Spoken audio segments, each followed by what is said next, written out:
Imagine that one day you are summoned before a government panel, even though you haven't committed any crime or been formally charged with one. You are repeatedly questioned about your political views, accused of disloyalty, and asked to incriminate your friends and associates. If you don't cooperate, you risk jail or losing your job. This is exactly what happened in the United States in the 1950s as part of a campaign to expose suspected communists, named after its most notorious the phenomenon known as McCarthyism destroyed thousands of lives and careers. For over a decade, American political leaders trampled Democrat freedoms in the name of protecting them. During the 1930s and 1940s, there being an active small communist party in the United States. Its record was mixed, but crucial was in labor and civil rights. It also supported the Soviet Union. From the start, the American Communist Party came from conservatives as well as from radicals Soviet regime.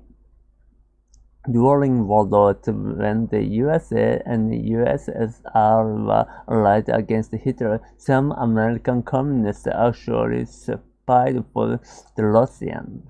When the Cold War escalated and this espionage became known, domestic communists can be seen, but the attempt to eliminate this turned into the longest, most widespread episode of political repression in American history. Support on network, bureaucrats, politicians, journalists, and businessmen. The campaign widely exaggerated the danger of communist subversion. The people behind it harassed anyone suspected of holding left or center political views or associated with those who did. If you hung modern art or had a multi-social circles or signed petition against nuclear, you just have been starting in the late 19th. FBI Director J. Edgar Hoover used the resources of his agency to hunt down such supposed communists and eliminate them from any position of influence within American society. And the narrow criteria that Hoover and his allies to screen federal employees spread to the rest of the country. Soon, Hollywood state universities, car manufacturers, and thousands of other public and private employees were and men who worked for them. Meanwhile, Congress conducted its own witch hunt, subpoenaing hundreds of people to testify before investing, like the House Un-American Activities Committee. If they refused to cooperate, they could be jailed for the contempt or more commonly fired and blacklisted.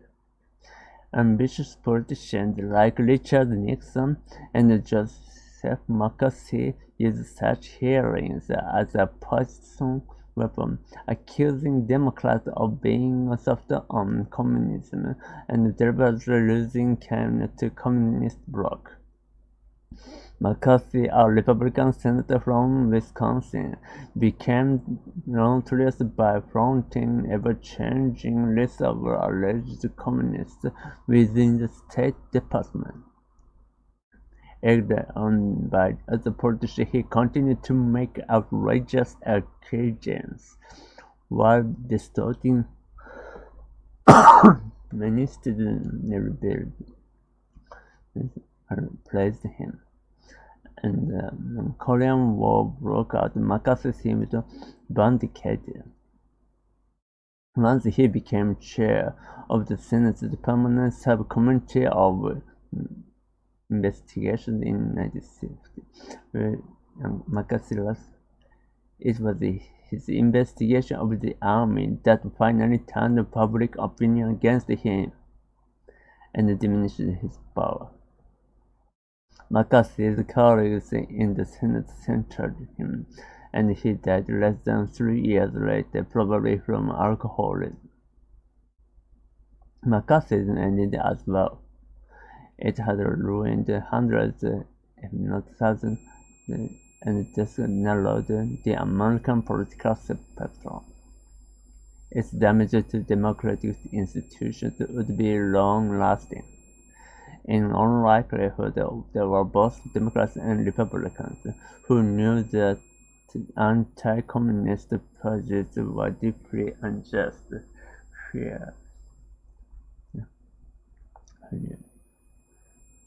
Even the Supreme Court failed to stop the witch hunt, condoning serious violation of constitutional rights in the name of national security. Was domestic communism an actual threat to the American government? Perhaps a small one, but the action to it was so extreme that it caused far down itself.